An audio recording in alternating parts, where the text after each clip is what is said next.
Hi friends, welcome back to Soujanya kitchen style.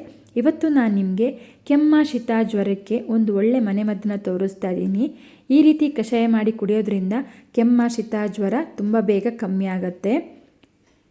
ಇಲ್ಲಿ ನಾನು 1 table tea spoon ಕಾಳುಮೆಣಸು, 1 table tea spoon ಜೀರಿಗೆ, 2 ತುಂಡು ಶುಂಠಿ, ಸ್ವಲ್ಪ ಪುದೀನ, 1 ಲೈಮು, ಅರ್ಧ ಈರುಳ್ಳನ್ನ ಸಣ್ಣದಾಗಿ ಹಚ್ಚಿಟ್ಕೊಂಡಿದ್ದೀನಿ, 2 ಬೆಳ್ಳುಳ್ಳಿ ಎಸಳು, 1 ಟೇಬಲ್ ಟೀ ಸ್ಪೂನಷ್ಟು ಬೆಲ್ಲದ ಪುಡಿ, ಚಿಟಿಕೆಯಷ್ಟು ಓಂಕಾಳು ಅಥವಾ ಅಜ್ವಾನ, 1/4 ಟೀ ಸ್ಪೂನಷ್ಟು ಅರಿಶಿನ ಪೌಡ್ರು.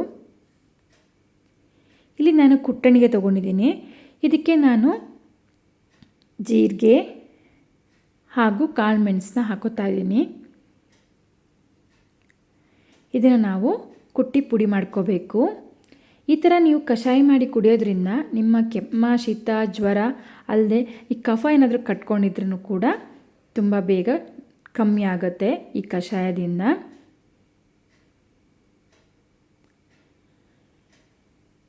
ನೋಡಿ, ನಾನು ಈ ಥರ ಪುಡಿ ಮಾಡಿ ಇಟ್ಕೊಂಡಿದ್ದೀನಿ.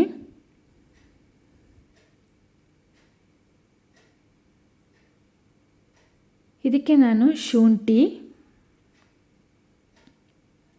ಬೆಳ್ಳುಳ್ಳಿ ಹಾಗೂ ಪುದೀನ ಇದಿಷ್ಟನ್ನ ಹಾಕಿ ಚೆನ್ನಾಗಿ ಜಜ್ಕೋತಾ ಇದ್ದೀನಿ.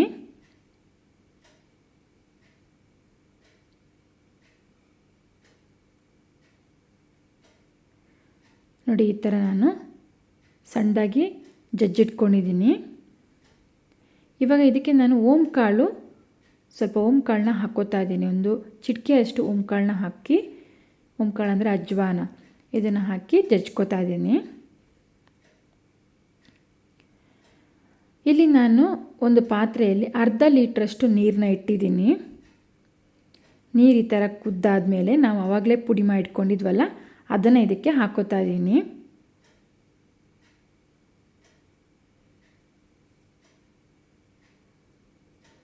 ಇದನ್ನು ನೀವು ಚಿಕ್ಕ ಮಕ್ಕಳಿಗೂ ಅಂದರೆ ಒಂದು 5 ವರ್ಷ ಮೇಲ್ಪಟ್ಟಿರೋ ಮಕ್ಕಳು ಕೂಡ 1 ಸ್ಪೂನು 2 ಸ್ಪೂನ್ ಆ ಥರ ಕೊಡ್ಬೋದು. ಅವ್ರಿಗೂ ಕೂಡ ಶೀತ ಕೆಮ್ಮ ಜ್ವರ ಏನಾದ್ರೂ ಕೂಡ ಕಮ್ಮಿ ಆಗುತ್ತೆ. ಹಾಗೆ ನಾನು ಇಲ್ಲಿ ಇವಾಗ ಸಣ್ಣದಾಗಿ ಹಚ್ಚಿಟ್ಕೊಂಡಿರೋ ಈರುಳ್ಳಿನ ಕೂಡ ಹಾಕೋತಾ ಇದ್ದೀನಿ, ಬೆಲ್ಲದ ಪುಡಿ ಹಾಕೋತಾ ಇದ್ದೀನಿ, ಹಾಗೆ ಅರಿಶಿನ. ಇದಿವಾಗ ನಾನು ಅರ್ಧ ಲೀಟ್ರ್ ನೀರು ಹಾಕಿದ್ದೀನಲ್ಲ, ಇದು 1/4 ಲೀಟ್ರ್ ಆಗೋಷ್ಟು ನಾವು ಕುದಿಸ್ಕೋಬೇಕು. ನೋಡಿ, ಇವಾಗ ಇದು ಆಲ್ಮೋಸ್ಟ್ ಅರ್ಧ ಆಗಿದೆ, ಅಂದರೆ 1/4 ಲೀಟ್ರಷ್ಟು ಆಗಿದೆ. ಚೆನ್ನಾಗಿ ಕುದ್ದಿದೆ, ಸ್ಮೆಲ್ಲು ತುಂಬ ಚೆನ್ನಾಗಿ ಬರ್ತಾ ಇದೆ. ಇಲ್ಲಿ ನಾನು ಇವಾಗ ಆಫ್ ಲೈಮ್ನ ಹಾಕೋತಾ ಇದ್ದೀನಿ. ಲೈಮ್ ಹಾಕಿದ್ಮೇಲೆ ನಾನು ಗ್ಯಾಸ್ನ ಆಫ್ ಮಾಡ್ಕೊಂಡಿದ್ದೀನಿ. ನೋಡಿ, ಈ ಕಷಾಯ ತುಂಬ ಚೆನ್ನಾಗಿರುತ್ತೆ. ಒಂದ್ಸರಿ ಟ್ರೈ ಮಾಡಿ. ಶೀತ ಕೆಮ್ಮ ಜ್ವರ ಏನಾದರೂ ಬಂದರೆ ನನಗೆ ಕಮೆಂಟ್ ಬಾಕ್ಸಲ್ಲಿ ತಿಳಿಸಿ ಹೇಗೆ ಬಂದಿದೆ ಅಂತ. ಹಾಗೆ ಟೇಕ್ ಕೇರ್, ಬಾಯ್.